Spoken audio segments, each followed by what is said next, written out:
The Wonderful Wizard of Oz. Chapter 4. The Road Through the Forest.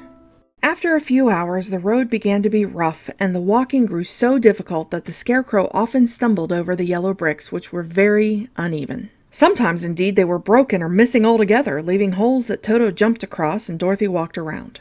As for the Scarecrow, having no brains, he walked straight ahead and so stepped into the holes and fell at full length on the hard bricks. It never hurt him, however, and Dorothy would pick him up and set him on his feet again while he joined her in laughing merrily at his own mishap. The farms were not nearly so well cared for here as they were farther back. There were fewer houses and fewer fruit trees, and the further they went, the more dismal and lonesome the country became. At noon, they sat down by the roadside near a little brook, and Dorothy opened her basket and got out some bread. She offered a piece to the Scarecrow, but he refused. "I am never hungry," he said, "and it is a lucky thing I am not, for my mouth is only painted, and if I should cut a hole in it so I could eat, the straw I am stuffed with would come out, and that would spoil the shape of my head." Dorothy saw at once that this was true, so she only nodded and went on eating her bread. "Tell me something about yourself and the country you come from," said the Scarecrow when she had finished her dinner. So she told him all about Kansas and how gray everything was there, and how the cyclone had carried her to this queer land of Oz. The Scarecrow listened carefully and said, "I cannot understand why you should wish to leave this beautiful country and go back to the dry, gray place you call Kansas." "That is because you have no brains," answered the girl. "No matter how dreary and gray our homes are, we people of flesh and blood would rather live there than in any other country, be it ever so beautiful. There is no place like home." The Scarecrow sighed. "Of course I cannot understand it," he said. "If your heads were stuffed with straw like mine, you would probably all live in the beautiful places, and then Kansas would have no people at all." "It is fortunate for Kansas that you have brains." "Won't you tell me a story while we are resting?" asked the child.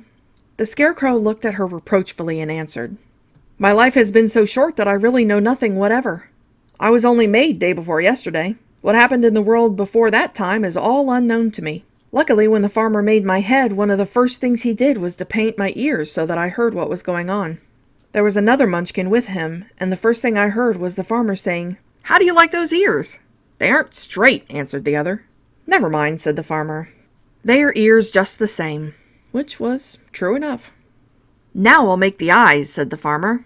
So he painted my right eye, and as soon as it was finished, I found myself looking at him and everything around me with a great deal of curiosity, for this was my first glimpse of the world." "That's a rather pretty eye," remarked the Munchkin who was watching the farmer. "Blue paint is just the color for eyes." "I think I'll make the other a little bigger," said the farmer. And when the second eye was done, I could see much better than before. Then he made my nose and my mouth. But I did not speak because at the time I didn't know what a mouth was for. I had the fun of watching them make my body and my arms and legs.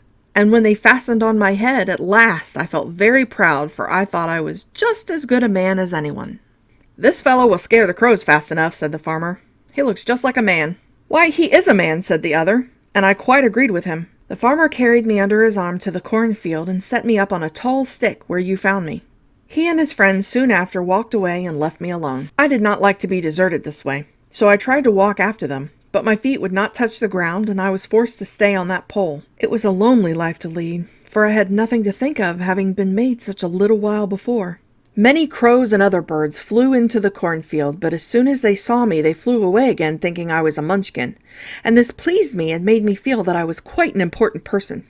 By and by an old crow flew near me, and after looking at me carefully, he perched upon my shoulder and said, "I wonder if that farmer thought to fool me in this clumsy manner. Any crow of any sense could see that you were only stuffed with straw." Then he hopped down my feet and ate all the corn he wanted. The other birds, seeing that he was not harmed by me, came to eat the corn too, so in a short time there was a great flock of them about me. I felt sad at this, for it showed that I was not such a good Scarecrow after all. But the old crow comforted me, saying, "If you only had brains in your head, you would be as good a man as any of them, and a better man than some of them. Brains are the only things worth having in this world, no matter whether one is a crow or a man." After the crows had gone, I thought this over and decided I would try hard to get some brains. By good luck, you came along and pulled me off the stake, and from what you say, I'm sure the Great Oz will give me some brains as soon as we get to the Emerald City. "I hope so," said Dorothy earnestly, "since you seem anxious to have them." "Oh, yes, I am anxious," returned the Scarecrow. It is such an uncomfortable feeling to know one is a fool. Well, said the little girl, let us go. And she handed the basket to the Scarecrow. There were no fences at all by the roadside now, and the land was rough and untilled. Toward evening they came to a great forest where the trees grew so big and close together that their branches met over the road of yellow brick. It was almost dark under the trees, for the branches shut out the daylight, but the travelers did not stop and went into the forest. If this road goes in, it must come out, said the Scarecrow. And as the Emerald City is at the other end of the road, we must go wherever it leads us. Anyone would know that, said Dorothy. Certainly. That is why I know it, returned the Scarecrow. If it required brains to figure it out, I never would have said it. After an hour or so, the light faded away, and they found themselves stumbling along in the darkness. Dorothy could not see at all, but Toto could, for some dogs could see very well in the dark, and the Scarecrow declared he could see as well as by day. So she took hold of his arm and managed to get along fairly well.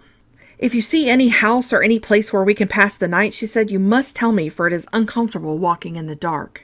Soon after, the Scarecrow stopped. I see a little cottage at the right of us, he said, built of logs and branches. Shall we go there? Yes, indeed, answered the child. I am all tired out. So the Scarecrow led her through the trees until they reached the cottage, and Dorothy entered and found a bed of dried leaves in one corner. She lay down at once, and with Toto beside her soon fell into a sound sleep. The Scarecrow, who was never tired, stood up in a corner and waited patiently until morning came.